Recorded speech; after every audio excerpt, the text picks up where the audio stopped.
Notre Seigneur Jésus-Christ a appuyé sa doctrine et la sainteté de sa vie par des miracles. Nous les avons évoqués en grande partie dans la leçon précédente. À ces miracles s'ajoutent aussi les prophéties. Prophétie vient d'un mot qui signifie voir au loin. On dit prédire, justement, dire à l'avance ce qui va arriver plus tard. Alors pour notre Seigneur Jésus-Christ, on peut considérer cela de deux façons. Notre Seigneur a d'abord, d'une première façon, réalisé les prophéties de l'Ancien Testament, et ça c'est important, parce que l'Ancien Testament comprend de nombreuses prophéties concernant le Messie, qui permettaient aux Juifs déjà d'avoir comme un cadre qui leur permettrait de reconnaître le Messie. Alors tout d'abord, notre Seigneur a accompli ces prophéties, manifestant là de façon extraordinaire qu'il est le Messie attendu depuis tant et tant de siècles. Mais ensuite, notre Seigneur a prophétisé lui-même. Il est le prophète par excellence. Donc il a prophétisé lui-même pour l'avenir, et ces prophéties se réalisent ou se sont réalisées. Alors tout d'abord, notre Seigneur a réalisé les prophéties. Dans l'Ancien Testament, on connaît les grands prophètes, on connaît aussi les prophéties d'Isaïe, Jérémie, Daniel, Ézéchiel, et puis de nombreuses prophéties se trouvent disséminées ailleurs que chez les prophètes, par exemple dans les psaumes. Notre Seigneur les a toutes réalisées. On peut par exemple relire le psaume 21, qui parle de la mort de notre Seigneur sur la croix, et l'on voit combien notre Seigneur a réalisé point par point ce qu'énonce le psaume 21. Il manifeste ainsi sa divinité. Dans les chapitres d'Isaïe, on en a parlé précédemment, Isaïe prédit qu'il devra naître d'une vierge. Daniel, le prophète Daniel, prédit la date de la nativité du Messie. Et puis ailleurs encore, le lieu de la naissance de notre Seigneur est prédit. L'âne et le bœuf sont évoqués chez Isaïe. Bref, notre Seigneur a rempli toutes les prophéties de l'Ancien Testament.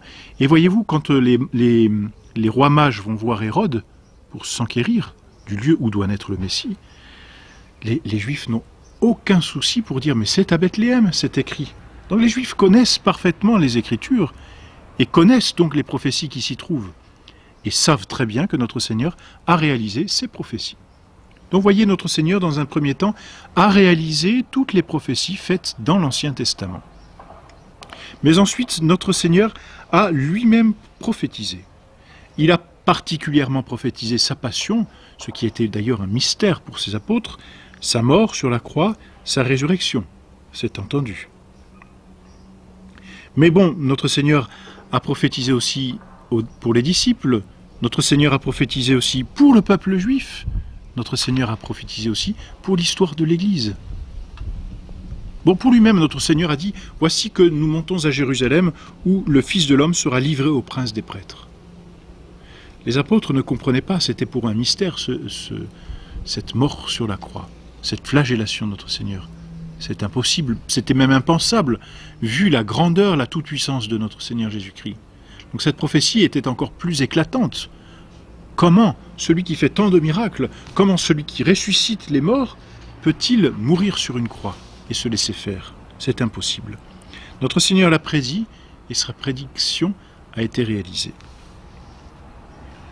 Et puis notre Seigneur a prédit aux apôtres, par exemple quand il leur a dit « Suivez-moi, je vous ferai pécheurs d'hommes ».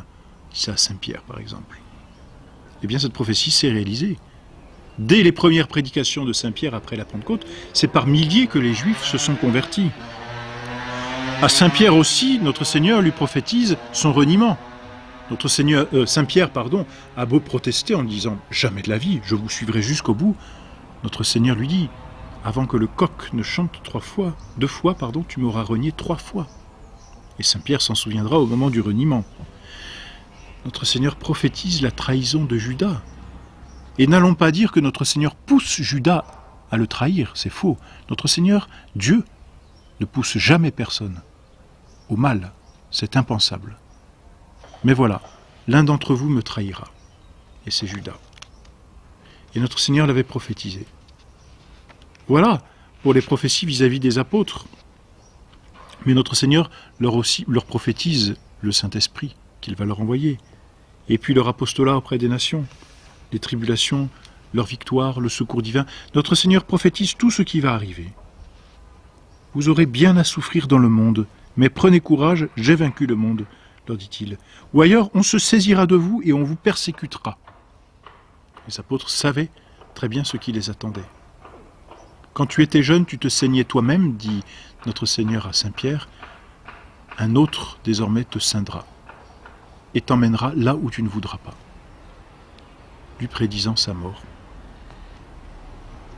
Vis-à-vis du peuple juif, notre Seigneur a aussi énoncé quelques prophéties. Par exemple, la prise de Jérusalem et la destruction de Jérusalem. On la trouve en toutes lettres dans l'Évangile.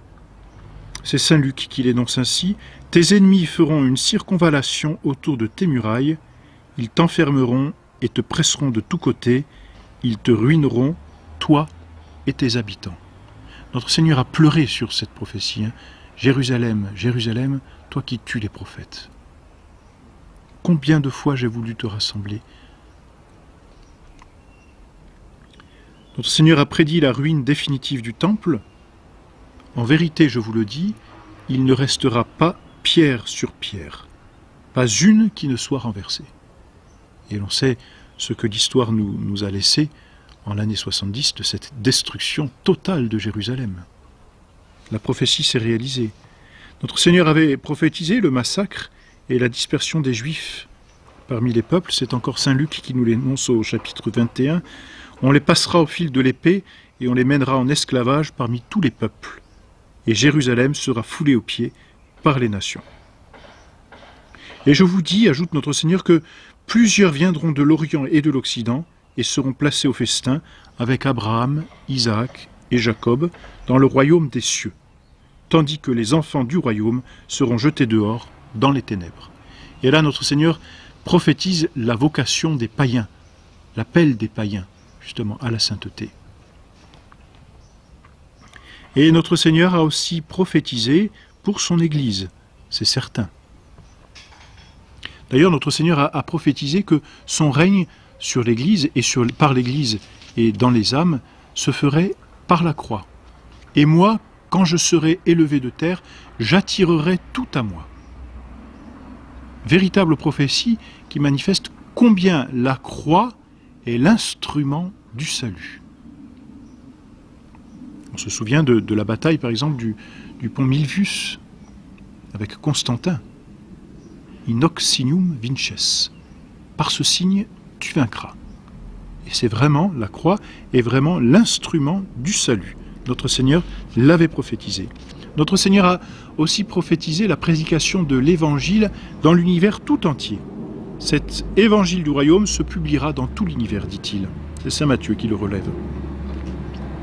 Notre Seigneur a prophétisé que les apôtres et ses disciples feraient eux aussi des miracles, et là l'histoire nous en montre quelques-uns, et même des miracles plus grands.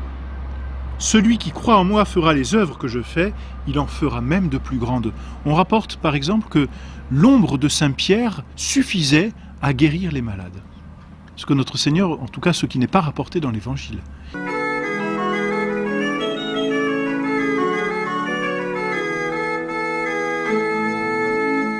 Bon, notre Seigneur prophétise la haine dont le monde n'a cessé de poursuivre les disciples et dont le monde continue de poursuivre les vrais disciples de notre Seigneur Jésus-Christ. Vous serez haïs de tout le monde à cause de mon nom. C'est le partage du chrétien. Celui qui se fait aimer du monde ne peut pas être véritablement chrétien. Sachez que le monde m'a haï le premier, dit notre Seigneur. Je ne prie pas pour le monde, dit-il encore. Et donc c'est là une prophétie que notre Seigneur dit quand il énonce que vous serez haïs de tout le monde à cause de mon nom. Mais par contre, avec cette haine, notre Seigneur prophétise l'assistance du Saint-Esprit. Notre Seigneur avait prophétisé aux apôtres l'envoi du Saint-Esprit, mais il prophétise aussi l'assistance du Saint-Esprit pour tous les siècles à venir et pour l'Église elle-même. Voici que je suis avec vous tous les jours jusqu'à la consommation des siècles, c'est-à-dire jusqu'à la fin. Je serai avec vous et je vous assisterai de ma toute-puissance et de mon esprit. Et puis pour l'Église, tu es pierre et sur cette pierre je bâtirai mon Église et les portes de l'enfer ne prévaudront pas contre elle. Donc voilà ce que notre Seigneur ajoute à sa doctrine, à sa sainteté, à ses miracles, autant de prophéties qui visent l'avenir et qui, en se réalisant, manifestent une fois de plus que notre Seigneur est Dieu, lui qui l'a déjà manifesté en réalisant les prophéties de l'Ancien Testament.